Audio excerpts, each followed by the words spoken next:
You have to choose your moment.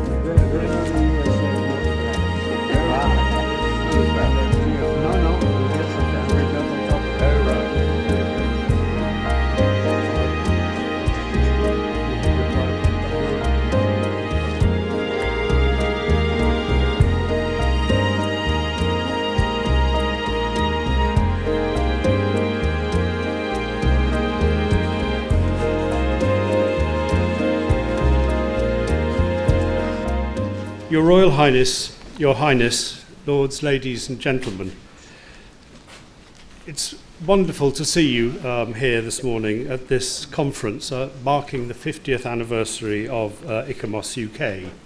I'm not going to say more than a very few words, but just to introduce the morning session to you. We will start with the opening of the conference from His Royal Highness the Duke of Gloucester, followed by a keynote speech from His Highness the Aga Khan, and two distinguished speeches from international perspectives. Can I please now hand over to Greg Hodkinson, Chairman of ARUPS, who's going to welcome us from ARUPS. Thank you very much. Your Royal Highness, Your Highness, ladies and gentlemen, welcome to ARUP, and welcome to this, what promises to be very important, very interesting conference. ARUP is 70 years old next year, founded by a Dane in London in 1946. And I think it's fair to say established as a firm along modernist principles. Part of that modernist principle relates to how the firm is governed. Indeed, it's owned in trust for all of the colleagues who work in it and have worked in it, so colleagues present and past. And now, a firm founded on modernist principles is also a firm that cares very much for cultural heritage, and particularly in our case, cultural heritage in the built environment, because although our mission is to shape a better world, a part of that mission includes cherishing, restoring and preserving our cultural heritage, and we're very proud of the work that we do in that area, and very pleased therefore to be able to host this conference today. Just last week I was very pleased to receive the British Construction Industries award for the best international project of the year in Lower Manhattan, which involved the restoration there of a prototype for skyscrapers, the first indeed tall, it is 10 floors, first indeed tall building in New York. So welcome. I wish you much success in your conference today.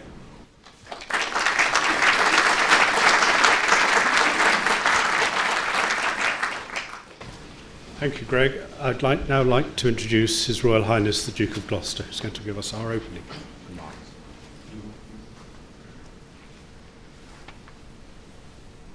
Thank you, Chairman. We are here today as ICOMOS UK, and ICOMOS are 50 years old.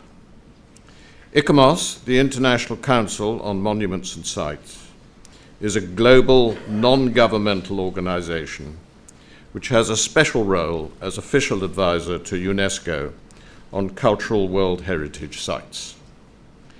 Its mission is to promote the conservation, protection, use and enhancement of monuments, building complexes and sites. ICOMOS UK is the UK National Committee of ICOMOS, an independent charity with a UK-wide and international mission to promote and support best practice in the conservation, care and understanding of the historic environment. It plays a vital role in advising on aspects of World Heritage sites for nomination across the United Kingdom. We are not here just to celebrate that first half-century. Rather, this conference is about the opportunity to build on what has been achieved and to look forward to the challenges that lie ahead, not just for ICOMOS UK, but for the wider conservation community, and to begin to consider how these might be addressed. Cultural heritage must continue to be an essential component of a successful society. It should play a pivotal role as a driver of development and of sustainable cultural tourism, a major global industry, and most importantly, be seen as a key component of our cultural identity and sense of well-being. It embodies a spirit of place and can provide inspiration for the communities and people to which it belongs. Crucially, its value lies in the ordinary as well as the extraordinary. Cultural heritage has a profound impact on our lives, but it is as vulnerable as we have seen so vividly in recent times in Syria, Yemen, and Mali. The past has always had a role to play in guiding us through the future. The architectural past gives us a direct link with our forebears and enables us to share an environmental experience with previous generations that is different from the description from the records we can find in books. History is not just for historians. It speaks to every man, if only he can be persuaded to listen and understand. In its 50th anniversary year, ICOMOS UK is calling for a new approach that celebrates cultural heritage and seeks to embed it in sustainable development as a major part of resilience in society. This afternoon, we'll be launching a cultural heritage manifesto, not just for ICOMOS UK, but as a document that might contribute to the wider debate on how cultural heritage could be given a higher profile in society. The programme has been structured to allow you to take part in discussions, first at the end of the morning in the plenary session, and then in the afternoon, when you are invited to help codify an action plan to implement our manifesto. This morning's discussion will be about the value of cultural heritage to society and how we quantify that value. In order to inform that debate, we have three speakers, two to provide international perspectives, and the third, a national view. It is my great pleasure to introduce the first speaker, His Highness the Aga Khan. His Highness the Aga Khan is the 49th hereditary Imam, or spiritual leader, of the Shia Ismaili Muslims. In the context of his hereditary responsibilities, His Highness has been deeply engaged with the development of countries around the world for close to 60 years through the work of the Aga Khan Development Network, or AKDN. Active in over 30 countries, the AKDN employs some 80,000 people with the support of tens of thousands of volunteers. Its areas of focus include the provision of quality healthcare and education services, cultural and economic revitalization, micro-enterprise, entrepreneurship and economic development, the advancement of civil society and the protection of the environment. In recognition of his exceptional efforts and contributions to human development and improving the social condition of societies globally, the Aga Khan has, over the last 6 decades, received numerous decorations, honorary degrees, and awards from institutions and the nations across the world. Recently, His Highness contributed a key presentation to the UNESCO Conference on Culture Development in Hangzhou, China, on integrating cultural heritage into the post-millennium goals development agenda. And we are delighted that today he has agreed to share his enormous experience and wisdom with us here in London on his integrated, multi-sector approach to cultural heritage and development.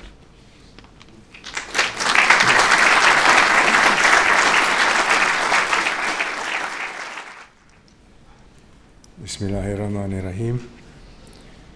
Your Royal Highness, the Duke of Gloucester, Mr. David Thackeray, President of ICOMOS UK, Mr. Gregory Hodkinson, Chairman ARUP, distinguished guests, ladies and gentlemen. What a pleasure it is for me to be marking with you the 50th anniversary of ICOMOS. Happy birthday.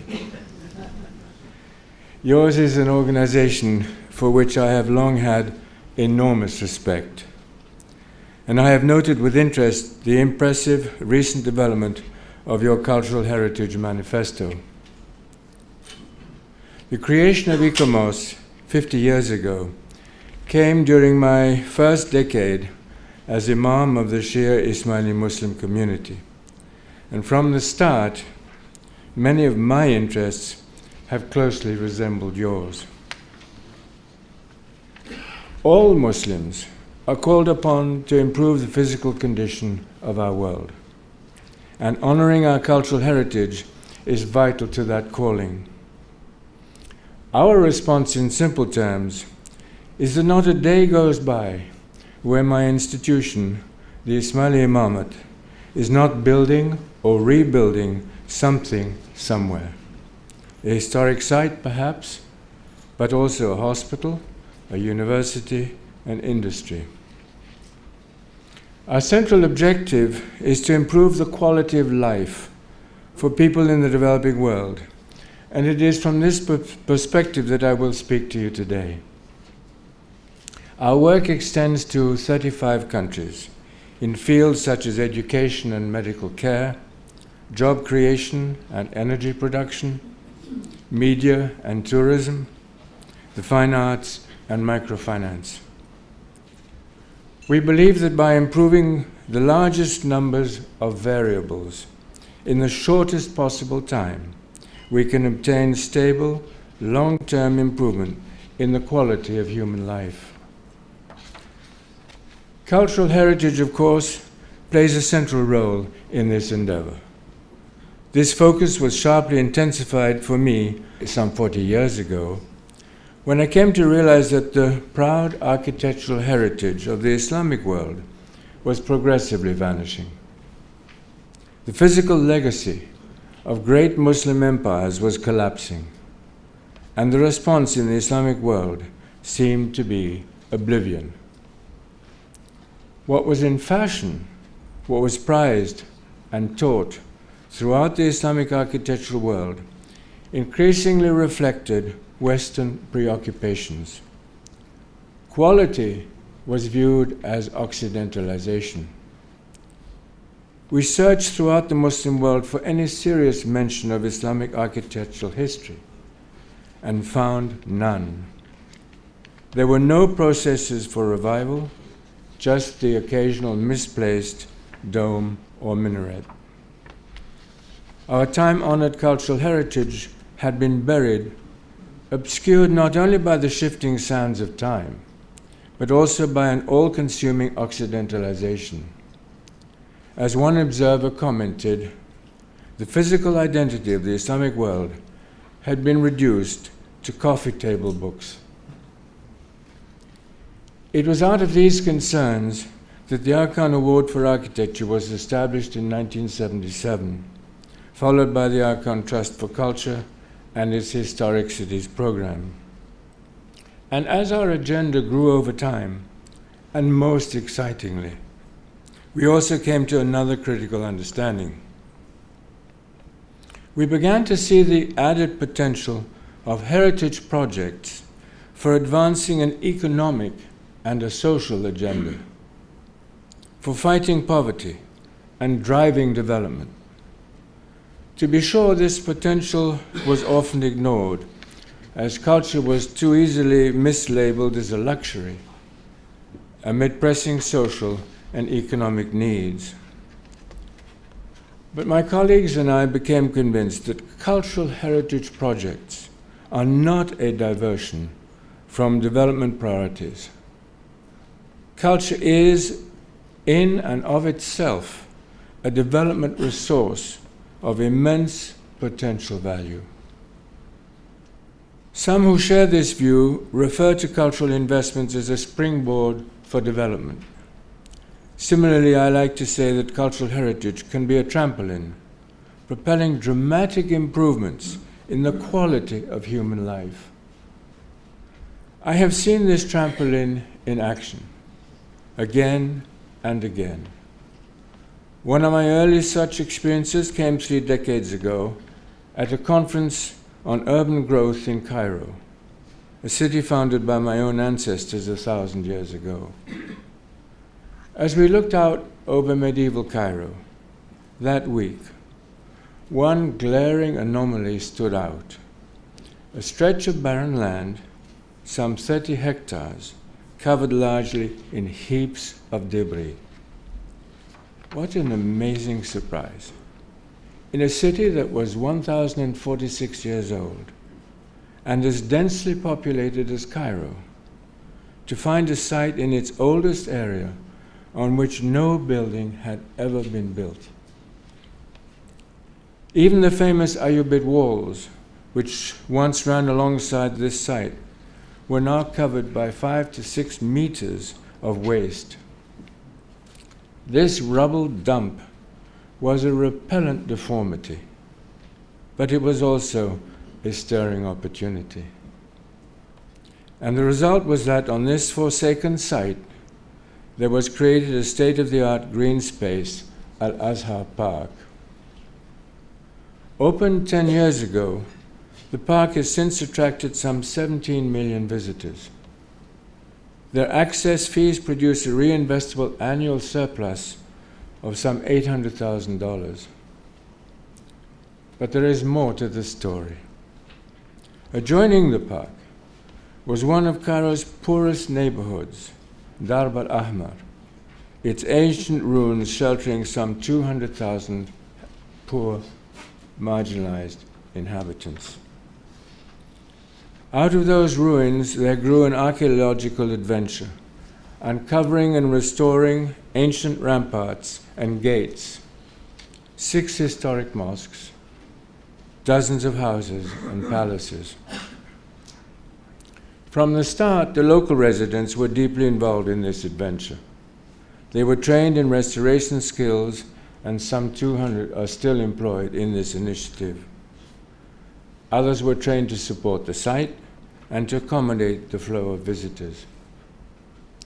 The restoration project also included major improvements in local education and health services, in neighborhood infrastructure, in vocational training, and microcredit initiatives. The result, family earnings there have increased 1/3 faster than in the whole of Old Cairo. Literacy rates have climbed by 1/4, and today the whole area, once one of the most impoverished urban agglomerations on the planet, has become a remarkable residential, recreational, and cultural site. Similar stories can be told about other places in the developing world, where historic cities can be among the poorest, often serving as makeshift transition spaces from rural poor populations to becoming city dwellers. Our Arkan Historic Cities program was created to address these needs. It has now completed 20 major projects in 10 countries, with a capital investment of over $190 million. One compelling example is the restoration in Delhi of the 16th century tomb of the first Mughal emperor, Humayun, and its surrounding gardens and monuments. A grand urban space has been created there, covering over 150 hectares, hosting over 2 million visitors annually. In Afghanistan, comparable restoration efforts in Kabul involve 30 buildings and public spaces, including the historic Babur Gardens and the mausoleum of Timur Shah. And nearby in northern Pakistan, we have worked to restore and repurpose a series of historic buildings, forts and palaces along the ancient Silk Route. Another interesting initiative has been in the high mountains of Central Asia to restore and enhance traditional water systems. Some 3,000 projects to date have rehabilitated old irrigation canals and related systems for bringing water from melting glaciers and snowfields to over 1 million people. And they have also improved water management structures through local water user associations. The impact has been impressive, not only on human health and agriculture, but also in reducing conflict over scarce resources. A continent away in Mali, the restoration of ancient mud mosques in Mopti, Jenne, and Timbuktu also involved close collaboration with government officials and local craftspeople, some employing age-old mud-building skills. And I could cite other instructive examples from Kenya, Syria, or Tajikistan, from Mostar to Samarkand. All across these highly diversified situations, moreover, social inputs have been critical, including innovations in water and land management, new educational and medical facilities, vocational training, and nascent microtourism and microfinance projects. But let me conclude by mentioning a different sort of example, one that demonstrates how the work of protecting cultural heritage in the developing world can resonate powerfully in the developed world, and sometimes in surprising ways. I learned this at first hand. After decades, when our energies had extended over dozens of international frontiers, I was reminded 10 years ago that a classic preservation challenge was growing right under our own noses, in the heart of the French countryside. I refer to the Domaine de Chantilly, home since the Middle Ages of leading French families, rivals, allies, and even members of the royal house.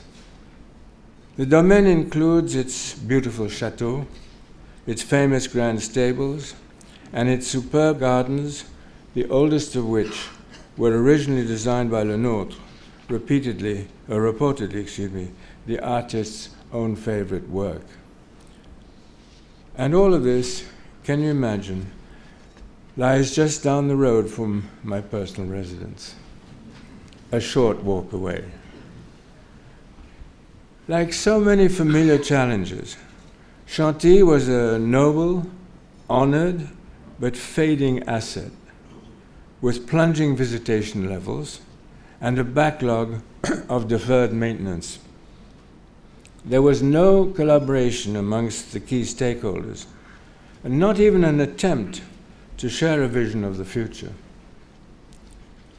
One person who appreciated the importance of cultural heritage was the Duke of Aumale, son of the last French king. He inherited the domain in 1830 and rebuilt it to house his many treasures, including an antique painting collection that is second in size only to that of the Louvre. And he bequeathed it to the Institut de France in 1884. And he did that on purpose. He didn't want to give it to the French government. That's true. That's why he chose the Institute. However, it was not until a century later that the Institute made it a priority to revitalize the domain, and I was invited to become part of the response. The Institute and I quickly agreed that a short-range burst of attention was not the answer. We needed a long-term plan, and we also agreed to build on the principle of public-private partnership. Increasingly, we realized the success of cultural projects in the developed world and the developing world alike requires a variety of actors animated by a robust spirit of cooperation and an overriding ethic of partnership. And so it was at Chantilly in December 2005 that a partnership agreement was signed between the Institut France and a new private foundation, one that includes both government and private contributors. Operating under my presidency, the foundation was assigned the responsibility over a fixed period of 20 years to preserve and promote the entire cultural area of Chantilly as an international model of heritage management. That 20-year period is half over, but already the foundation has overseen extensive physical renovations while also improving reception and visitation facilities. We have expanded publicity, and we have created a rich program of cultural events. And we also re-established a unique horse museum, surprise, surprise, within the Grand Stables, reinforcing the historic place of Chantilly as one of Europe's great equestrian centers. Meanwhile, the flow of visitors to Chantilly has increased by 50%. By next year, we expect to welcome 500,000 visitors, making the whole initiative financially self-sustaining for the first time. From this base, we intend now to involve even more stakeholders and supporters, building an ever stronger base on broad local support. As we do so, I know we can learn from many of you who have faced similar challenges. Planning ahead for the long term, sustainability is critical. At Chantilly and elsewhere, our plans have included permanent service facilities, a museum perhaps, or a scholarly research center, a children's library, or a training workshop, so that their eventual income streams, along with public access fees, can provide reinvestable income. But the real requirement, the sine qua non, is building a constituency for sustainability, including an engaged local community. Let me conclude by underscoring my conviction that the work of cultural heritage is more critical today than ever before. In the developing and developed worlds alike, societies are plunging into an increasingly bewildering future, at an ever-accelerating pace. At such a time, and on occasions such as this, it is important that we commit ourselves ever more ardently to the essential work of cultural heritage as a powerful contributor to improving the quality of life for the entire human community. Thank you.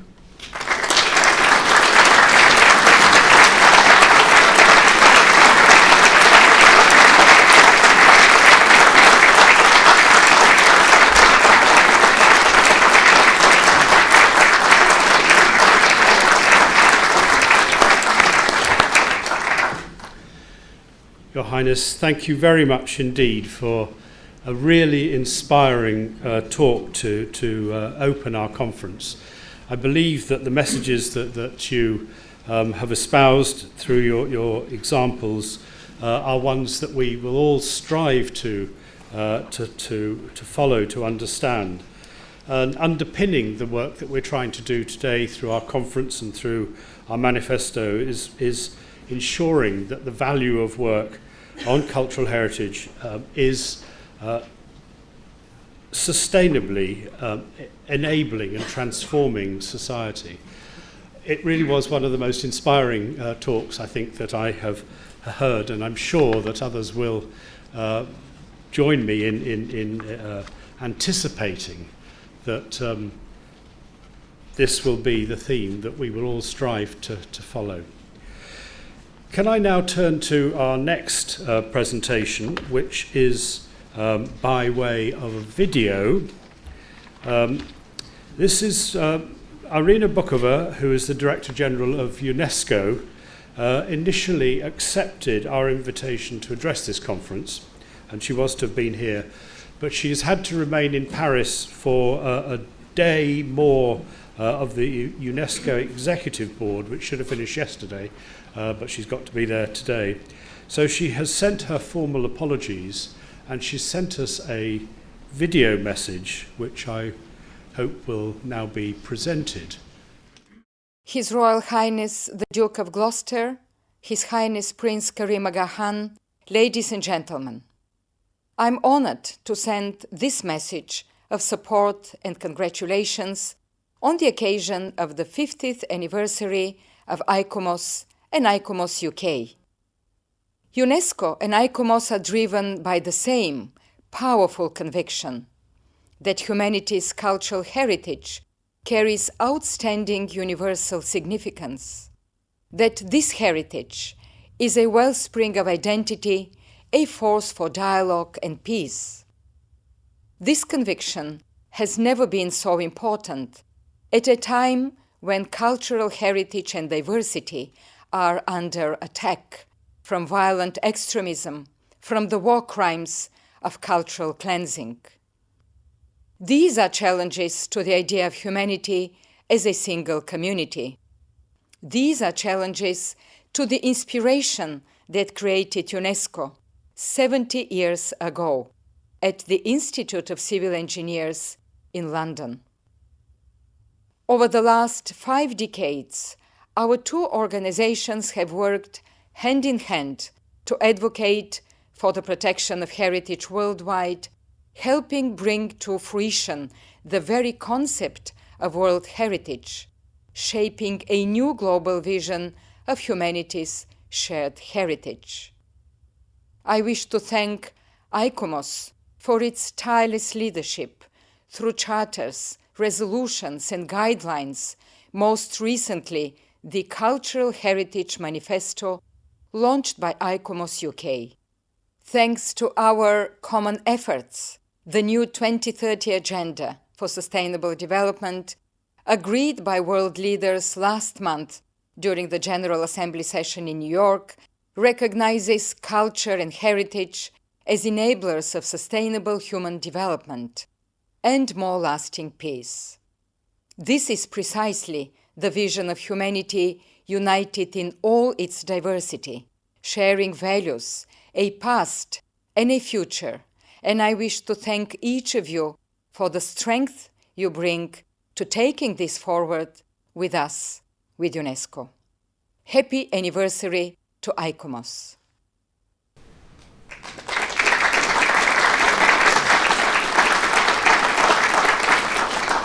And at the end of her message, Mrs. Bokova referred to the 2030 Agenda for Sustainable Development, which was agreed last month. And I'd just like to amplify some of her remarks a little. Her short statement reflects almost half a decade of work by UNESCO, which perhaps deserves more attention. In 2000, the 8 Millennium Development Goals were agreed by declaration at the United Nations Millennium Summit. All 189 United Nations member states at that time committed to help achieve the goals related to poverty alleviation, education, gender equality, health and environmental sustainability. The surprise omission of these goals was cultural heritage, which UNESCO had confidently assumed would be included. And it's always been agreed that these goals would be reviewed in 2015. And so UNESCO, and particularly Mrs. Bokova and Francesco Banderin, as Assistant Director General of Culture, over 5 years promoted the need to include cultural heritage in the next goals. Last month, the new Sustainable Development Goals were launched. There are 17 goals, and although not one is headed cultural heritage, it's there in those goals, as Mrs. Bokova indicated, as an enabler of sustainable human development. This is very, very good news. So I think this is something that we can come back to this afternoon in our discussion sessions. I'd now like to introduce Emilia Schiacitano, who is going to be talking to us about who is the Policy Officer, Cultural Heritage, Economy of Culture in the European Union, who's going to be talking to us about the EU's cross-cutting approach to cultural heritage. Emilia.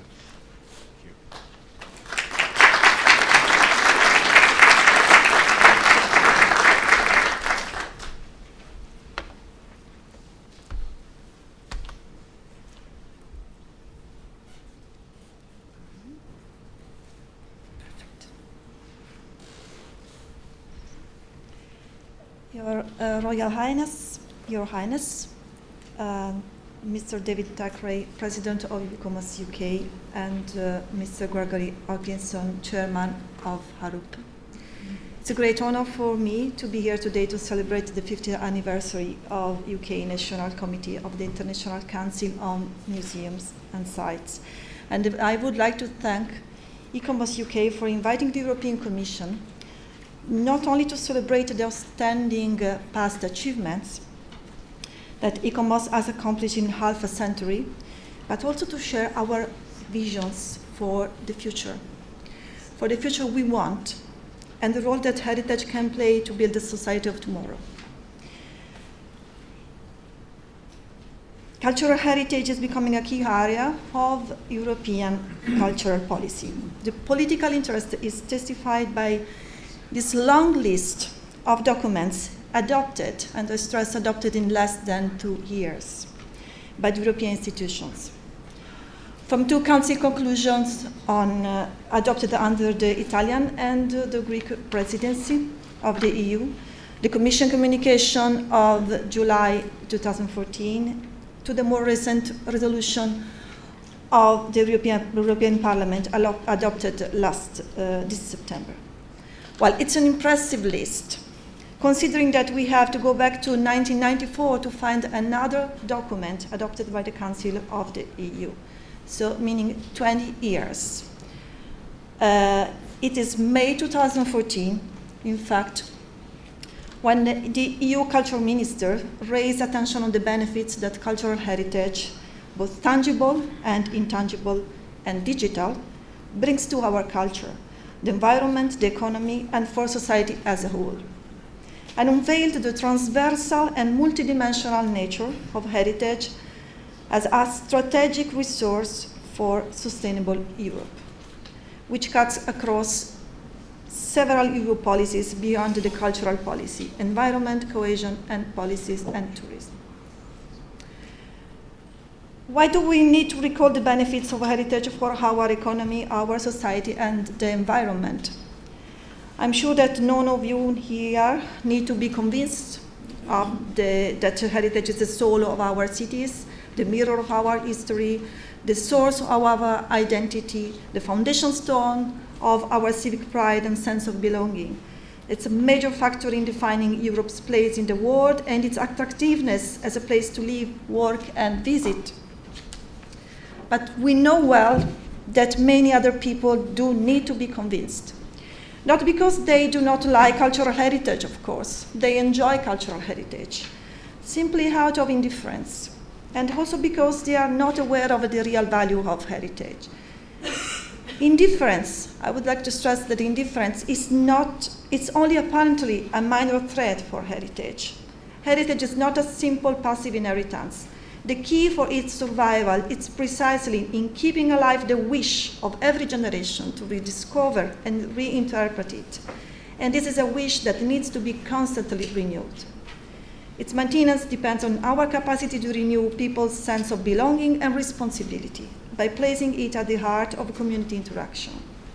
But when public budgets for culture and heritage are being slashed, when digitization shakes up traditional models of access and participation in culture, when the transmission of heritage skills and knowledge among generations is interrupted, even if monuments are still standing, their meaning and value and the knowledge they embed risk to be neglected and soon lost forever. As we have seen recently, and it's sad, we appreciate the value of heritage all the more when it's under threat, when it becomes the target of vandalism, defacement, and even destruction. When heritage is under attack, when it's being looted and destroyed, like in Iraq and Syria, not only the culture of the people who live there, but also our common values as human beings are under attack. And let me quote Madame Bokova in her recent intervention at the European Parliament. The transmission of our history is a vital need, essential to human life, like breathing or drinking. Accepting that this is destroyed, it's already giving up a part of humanity. That's why we need Europe taking action. Because heritage value is both local and European. Millennia of creativity, of intellectual debate, of exchanges and dialogue among civilizations, but also of wars and tragedies, have made Europe a continent of cultural heritage. It has been forged over time, but also across borders and communities. Our heritage is made up of local stories, which together make the history of Europe. In a few words, we are only the custodians of this shared heritage and this shared treasure. And looking after our heritage is therefore our common responsibility. And I want to be clear, and the treaty are clear, that the EU role is in supplementing and complementing the action of member states. Heritage protection is primarily a matter for national, regional, and local authorities, but the European Union can and must help. And now is the time where we need to renew and innovate our policies. The cultural heritage system has remained unchanged for centuries, but now it needs to adapt to a changing reality and respond quickly to emerging needs. This is why, responding to the call of the Council for the mainstreaming of cultural heritage in national and European policies, and the development of a strategic approach to cultural heritage, last year the European Commission presented a strategic vision for heritage called Towards an Integrated Approach to Cultural Heritage for Europe. We propose a way forward for enriching the value of cultural heritage, tangible and intangible further. This strategy is our roadmap for the next 5 years. We then stress that the preservation of our heritage, it is not in contradiction with its becoming a part of the daily life of our communities. Its very survival depends on historic sites becoming centers of knowledge, focal points of creativity and culture, and places of community interaction and social integration. And Europe can help the heritage sector to move with the times, thanks to a range of EU policies, programs, and fundings. Under the former cultural program, more than 130 cooperation projects in the area of cultural heritage received funding for a total 38 million euros. Heritage is one of the most represented sectors among the projects selected so far in the Creative Europe program, the new program supporting cultural and creative industries in Europe. We are promoting as well standards, high standards and high quality skills in conservation practice every year by awarding the European Union Prize for Cultural Heritage Europa Nostra Award. This year, 263 projects competed for the prize from 29 countries. This is the largest number of applications received in the prize history. And to me, this means that the cultural heritage field in Europe is incredibly dynamic. With action like the European Capitals of Culture, the European Heritage Days, we are stimulating the whole cycle of cultural production, preservation, awareness raising. And through the Europe for Citizens program and the European Heritage Label, we are engaging European citizens in a deeper reflection on the roots, the construction and meaning of our identity as European as well as citizens of 28 nation states. The Commission also provides direct support to cultural heritage through the structural funds.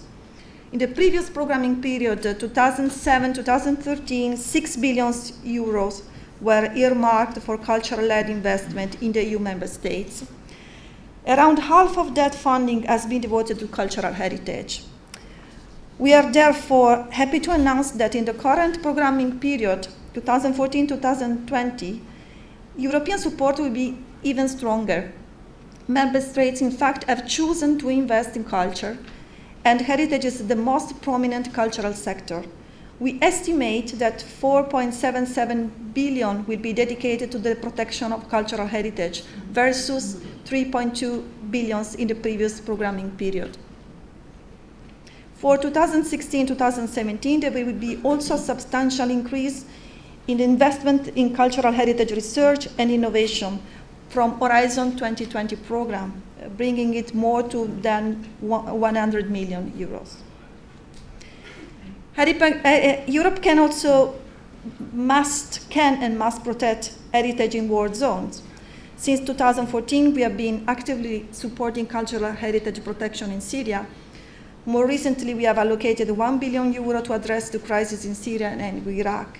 We have banned imports of cultural goods from those two countries. We work with international partners, especially UNESCO, whose expertise in this field is precious. This is how the European Union is turning into practice the mainstreaming principle contained in the EU Treaty, taking into account cultural aspects under the different EU policies and programs. But these need to be developed at all levels. This is why in our communication we invited member states and stakeholders to make the most of the significant support for heritage available under EU instruments and progress towards a more integrated approach at national and EU level, and ultimately make Europe a laboratory for heritage-based innovation. In order to make this integrated approach work, we need to develop innovative governance model where public and private actors, citizens, and stakeholders participate in the maintenance and management of cultural heritage. We see this as a condition for making heritage part of a broad-based long-term development plans. And we can't forget that heritage is a bridge between communities and a path towards personal identity building. We need to help communities to take ownership of heritage management, to make it part of their daily life, part of the sustainable development of their society, to build a constituency for sustainability, as was previously stressed by His Highness the Aga Khan. How we can do that? We have just started to work with the EU member states on improving the participatory governance of heritage policies. There is a wealth of good practices across the EU from which we can learn, and I'm certain that the manual of good practice for policymakers and cultural heritage institutions that the member state expert will produce by the end of next year will be extremely useful. We also need our policy to be more effective, more efficient, and more sustainable. Therefore, promoting evidence-based policy making and strengthening the links between culture, research, and innovation are of utmost importance for the future. To give you one example, EU-wide comparable data on the social and economic impact of heritage policies are still lacking. And in modern policy making, lack of data is fatal. As cultural operators, no. When it comes to convincing decision makers to invest in culture, even the most compelling data may not guarantee success. However, without any data at all, we are bound to fail from the start. This is why we have renewed the work on cultural statistics in partnership with Eurostat, which is giving the first result in these months, and recently supported the project Cultural Heritage Counts for Europe, which mapped the existing research at EU level on the impact of cultural heritage on our economies and society, and confirmed our view that cultural heritage do produce an impact on employment, identity, regional attractiveness, creativity and innovation, economy, climate change, quality of life, education, lifelong learning, and social cohesion. A couple of years ago, we used to say heritage is at a crossroad. How many times we heard this? Now we can say that the turning point is behind us. And the most important, The research confirmed that we choose the right path. And the recent resolution of the European Parliament confirms that an implementation of an integrated approach towards cultural heritage for Europe is not a choice, it's a need. We therefore welcome the call launched by ICOMOS UK for an integrated and cross-cutting approach to cultural heritage in its manifesto. And ICOMOS, by promoting best practice among heritage and conservation professionals, by encouraging a wide understanding of the scope and value of cultural heritage, can play a key role in making this vision for heritage a reality. Let's say we launch this call to member states and stakeholders. Let's say that ICOMOS is the first to respond. You are the ones who can turn principles into action, nurture and enrich our expertise, our know-how, our common capital. You are the perfect partners for this new path. And thanks to your work for higher standards in the conservation of cultural heritage, the chain of knowledge and experience will not be broken. Only in this way can heritage be a living force. Only in this way can heritage root us in our past, and only in this way can heritage shape our future. The Commission supports you and wishes you every success.